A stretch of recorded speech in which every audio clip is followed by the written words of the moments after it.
8 pasukan menolak untuk menentang Harimau Malaya untuk aksi persahabatan. Tetapi memang saya akui juga beberapa kesukaran.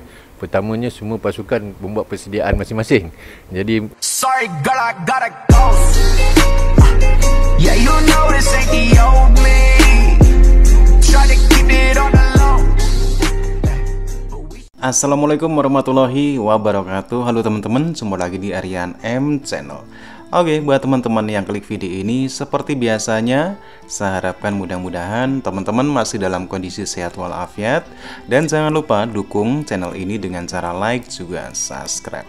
Baik, di kesempatan kali ini saya mau reaksi sebuah video dengan judul 8 negara tolak Malaysia dalam laga matchday. Sungguh malang nasib sepak bola Malaysia akhir-akhir ini setelah gagal menaturalisasi pemain dari Eropa. Ternyata kini Malaysia ditolak 8 negara untuk bisa laga matchday.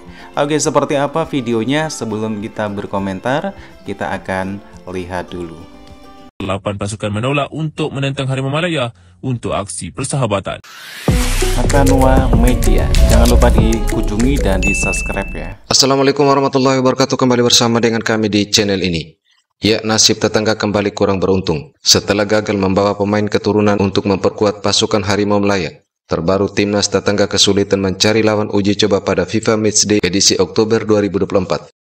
Federasi Sepak Bola Malaysia menyebut ada 8 negara yang menolak ajakan uji coba yang mereka buat. Salah satu alasan negara-negara yang diajak ini telah memiliki agenda tersendiri untuk tim nasionalnya masing-masing. Memang kita sentiasa harapkan bila setiap ada ini kurang-kurangnya kita dapat dua pasukan yang dapat kita bersaing dengan pasukan inilah. Tetapi memang saya akui juga beberapa kesukaran. Pertamanya semua pasukan membuat persediaan masing-masing.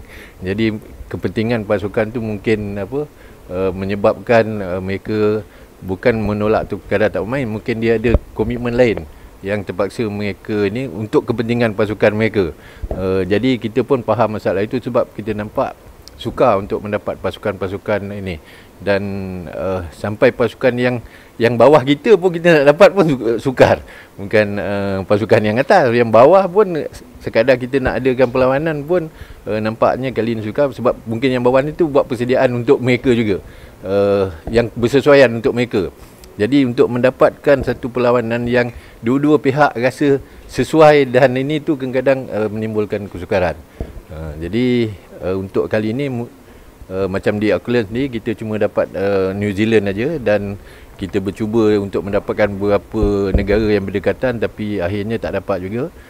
Cuma kita dapat main dengan kelab lah satu. Memang itu salah satu yang kita sentiasa, yang saya cakap, kita sentiasa usaha untuk dapatkan pasukan-pasukan yang baik untuk bersaing dengan kita tu untuk mata ranking lah. Saya rasa menyukarkan jugalah kan. Kalau ada dua tu mungkin ada banyak poin mungkin boleh kita ini, tapi kita harap Puan Mati dapat buat sesuatu yang baik di ini. Mungkin satu tu mungkin berbaloi boleh jadi berbaloi juga kalau Puan Mati boleh mampu menterjemahkan kemenangan dengan New Zealand tu, itu yang terbaik yang mungkin dapat kita raih daripada inilah. Ya, diketahui Malaysia gagal lolos ke putaran ketiga babak kualifikasi Piala Dunia Zona Asia 2026. Faktor ini membuat Malaysia harus berpikir keras untuk mengisi setiap periode jeda internasional. Pada edisi September 2024 lalu, Malaysia menggelar turnamen Pesta Bola Merdeka 2024, yang mana terdapat 4 negara termasuk Malaysia yang mengikuti turnamen tersebut. Dan pada edisi Oktober 2024 ini, Malaysia harus mencari lawan uji coba untuk mengisi FIFA Matchday, dan hanya New Zealand yang menerima tantangan mereka. Sementara 8 negara yang diajak menolak tawaran tersebut. Ditolak 8 negara untuk laga uji coba. Siapa tuh? Tiada lain, tiada bukan tetangga kita. Timnas Malaysia lagi susah banget cari lawan buat FIFA Matchday Oktober 2024. Bayangin, ada 8 negara yang nolak uji coba sama mereka. Kasihan ya. Sampai-sampai mereka harus main lawan klub buat pemanasan sebelum tandang ke Selandia Baru. Bukan karena nggak keren ya, cuma ya mungkin yang lain masih trauma kali. Kan Malaysia juara Pesta Bola Merdeka bulan lalu. Mantap. Lantaran mendapat banyak penolakan, timnas Malaysia akan memainkan laga uji coba melawan salah satu klub di New Zealand pada 11 Oktober 2024 mendatang. Laga uji coba ini merupakan persiapan untuk duel dengan Selandia Baru. Namun laga ini tidak dihitung dalam ranking FIFA. Padahal momen jeda internasional FIFA Matchday ini menjadi salah satu upaya yang digadang-gadang oleh mereka untuk menambah poin dan menaikkan ranking FIFA, sehingga kesempatan itu terbuang percuma dengan ketiadaan lawan tanding, sehingga fans Harimau Malaya pun ramai-ramai memberikan komentarnya. Perjuangan timnas Malaysia pada FIFA Matchday edisi Oktober 2024 ini bisa dibilang cukup berat. Selain kesulitan mencari lawan tandang, Harimau Malaya pun juga tidak bisa bermain dengan kekuatan terbaiknya. Dari 27 pemain yang dipanggil oleh pelatih Pau Marty Vicente untuk laga melawan Selandia Baru, ada satu pemain yang juga menjadi tumpuan, yaitu Dion Coles, tidak ikut serta dalam ajang tersebut. Dan ini pun menjadi salah satu kerugian bagi pasukan Harimau Malaya.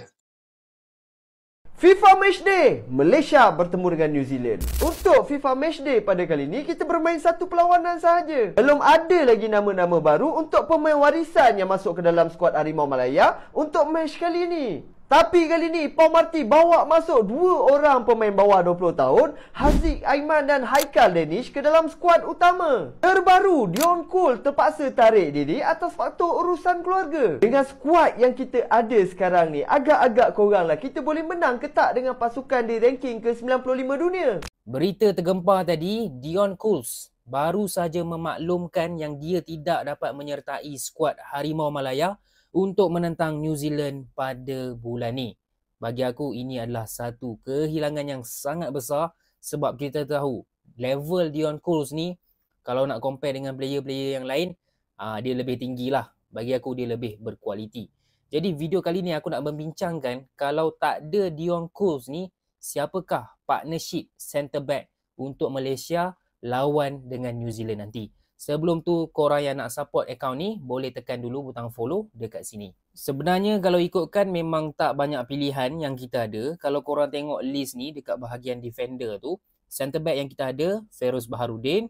Kemudian kita ada Safwan Mazlan. And then kita ada Dominic Tan. Okay? Mungkin ada player-player lain yang boleh bermain 2 posisi. Tapi player-player yang aku sebut tadi memang dia punya main position adalah centre back.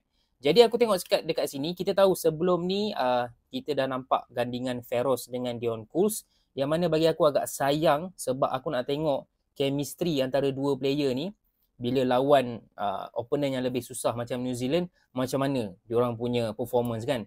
Tapi Dion Coles tak ada, jadi aku rasa gandingan yang akan diguna pakai Malaysia adalah Feiruz Baharudin dan juga Dominic Tan. Aku nampak Feiruz ni dia lebih kompos, manakala Dominic Tan jenis yang keras, jenis yang langgar saja. Dan ini adalah orang kata template lah untuk partnership centre back moden sekarang ni. Seorang kena keras, seorang lagi kena kompos. Contohnya kita ambil Gabriel dengan Saliba ke, ataupun Van Dijk dengan Konate ke. Walaupun Konate tu tak adalah jenis yang kaki tackle, tapi dia memang physically memang jenis yang keras lah. Jadi harapnya Feiruz Baharudin dan juga Dominic Tan boleh menjadi benteng kuat untuk Malaysia. Ataupun korang ada player-player lain yang korang boleh cadangkan yang tidak ada pun dalam list ni, boleh juga cadangkan dekat bawah. So itu saja update bola sepak untuk hari ini. Macam biasa, korang yang nakkan update-update macam ni, kenalah tekan butang follow dekat sini. Pengendali Harimau Malaya Pau Marty Vicente kekal tenang dan tidak mudah gelabah walaupun tanpa kehadiran ayam tambatannya Dion Coles pada perlawanan persahabatan menentang New Zealand dan kelab utama tempatan. Jurulatih berasal dari Sepanyol itu berkata beliau memiliki koleksi pemain berkualiti dan terbaik sekaligus mampu menggalas cabaran yang ditinggalkan kos kelab. Beliau berkata beberapa nama dilihat mampu memikul tanggungjawab sebagai kapten pasukan sekaligus menafikan bahawa kehilangan pemain tahanan itu akan merencatkan permainan skuad Harimau Malaya. Katanya jika ada pemain hilang, sudah pastinya pasukan mempunyai tonggak lain yang mampu menggalas cabaran sebagai kapten. Antara nama yang disebut adalah Matthew Davis dan Syamir Kuti. Beliau berkata demikian ketika ditemui di lapangan terbang antarabangsa Kuala Lumpur KLIA sebelum berlepas ke New Zealand pada Ahad. Sebelum itu, Vicente mengesahkan pasukan akan berlepas dengan hanya 26 pemain apabila Coles terpaksa menarik diri kerana urusan keluarga. Pada masa sama, skuad Harimau Malaya terpaksa menentang pasukan kelab utama di New Zealand pada Jumaat ini selepas 8 pasukan menolak untuk menentang Harimau Malaya untuk aksi persahabatan. Oke, terima kasih sudah menonton video ini hingga usai. Wassalamualaikum warahmatullahi wabarakatuh. Oke teman-teman, ya demikian satu buah video dari Atanua Media yang mengulas tentang penolakan 8 negara atas undangan Malaysia untuk bisa bermain di laga uji coba ataupun matchday bersama Malaysia. 8 negara yang diundang ternyata hanya satu yang mau bertanding dengan Malaysia, yaitu Selandia Baru pada tanggal 10 Oktober 2024.